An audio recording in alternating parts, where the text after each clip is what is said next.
Hey everyone, welcome back to another tutorial video from Apps Tech Academy. Today in this video we will be learning how to change your email on Udemy. Changing your Udemy account's email is simple and only takes a few steps, so here's how you do it. First of all, open up the Udemy application and sign into your account. Once you're logged in, go ahead and click on the account button at the bottom right corner. Inside the Accounts tab, click on Account Security at the bottom. Once you open up Account Security, scroll down and under this Email tab, click the pencil icon right next to it. On the next page, you'll get to change your email.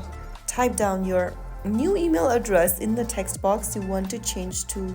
After typing down the email, enter your password for your account and then finally click on Verify My New Email.